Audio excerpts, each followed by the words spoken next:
Imagine living in a city where sneezing, itchy eyes, and constant wheezing aren't just occasional inconveniences, but part of everyday life. For many residents of Canberra, this is their reality. The Australian capital has earned the dubious title of being the country's allergy hotspot, and the reasons behind this are as fascinating as they are frustrating. But here's where it gets controversial. Could some of these issues be tied to how we've shaped our environment? And why does this problem seem to be getting worse every year? For Lise Harold Woods, allergies aren't just a minor seasonal annoyance, they're a year-round battle that comes with significant costs. She spends over $100 annually on antihistamines alone, not to mention additional expenses for specialist treatments like nasal sprays, asthma inhalers, and prescription eye drops, which can each cost upwards of $50. This financial burden is part of a much larger picture. According to a recent report by Deloitte Access Economics, allergic diseases cost Australians an astonishing $18.9 billion annually in direct financial losses and another $44.6 billion in non-financial impacts. These include missed workdays, disrupted sleep patterns, emergency medication needs, and the emotional toll of constantly managing symptoms.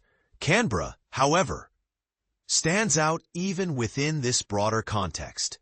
With nearly 30% of its population suffering from allergic rhinitis, the highest rate in Australia, it has rightfully been dubbed the nation's allergy capital. For Miss Harold Woods, who moved to Canberra almost 2 decades ago, the change was dramatic. I had never experienced hay fever before moving here, she explains. Now I deal with it most of the year, and it keeps getting worse. If I leave town for even a week, my symptoms vanish entirely, so there's definitely something unique about this place. So what makes Canberra such fertile ground for allergies? To answer this question, you need to look at both the natural environment and human influence. Professor Simon Haberle, an expert in natural history and paleoecology at the Australian National University, has dedicated years to studying airborne allergens in the region. According to him, Canberra's geography and climate create a perfect storm for prolonged pollen exposure. Situated inland amidst rich agricultural land, the city benefits from conditions that support a diverse array of introduced plant species. Add to this mix urban landscaping choices that favor certain types of trees and shrubs, and you have a recipe for trouble. One particularly troublesome offender is the cypress pine, whose pollen blooms heavily between late July and October. Known for its highly allergenic properties, this tree triggers symptoms ranging from rhinitis to conjunctivitis and even asthma attacks. But it doesn't stop there. Grass pollens extend their reach far beyond their peak season, meaning sufferers often experience flare-ups well before and after spring arrives. As Miss Harold Woods puts it, I get maybe a month of relief during midwinter. It's become so constant now that I've almost grown numb to the idea of things getting worse. Professor Haberle's research paints a worrying trend. Pollen-related hay fever cases in the ACT have risen steadily over the past 90 years. Climate change plays a role too, intensifying seasonal shifts and degrading air quality. The seasons may become longer and stronger, he warns, and people will likely grow even more susceptible because of the type of pollen being produced.